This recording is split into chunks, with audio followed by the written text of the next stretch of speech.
Madame, Monsieur, bonjour et bienvenue dans cette revue de presse du 22 juillet 2023. Au micro, Aïssatou Niabali Cissé avec la technique de Ismaël Mbeng. À la une, les quotidiens sénégalais de ce samedi traitent divers sujets, notamment des affaires politiques et judiciaires, ainsi que l'émigration irrégulière. Le quotidien souligne que l'homme d'affaires sénégalais Bibo Bourgui a obtenu une compensation de 168,5 milliards de francs CFA de la Cour de cassation de Paris, qui a confirmé la décision en appel.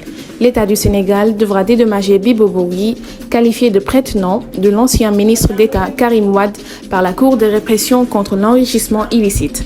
Libération explore les dessous de l'affaire Bibo depuis la première décision du tribunal arbitral jusqu'à l'arrêt de la Cour de cassation de Paris et conclut que l'État a perdu définitivement la procédure l'opposant à Bibo Bourgui en France.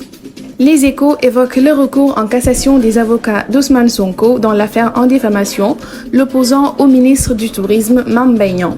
Les conseils de Sonko cherchent à valider la candidature de leurs clients en vue de la présidentielle. Sud Quotidien met en lumière le bras de fer entre l'opposition et l'État concernant le droit à la marche. Le rassemblement envisagé par la plateforme des forces vives F24 a été interdit par l'autorité administrative.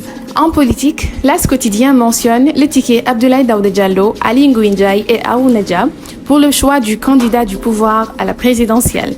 Selon des sources du journal, Aly Ngouille Ndiaye et Abdoulaye Daouda Diallo seraient disposés à se ranger derrière l'autre pour la prochaine élection présidentielle.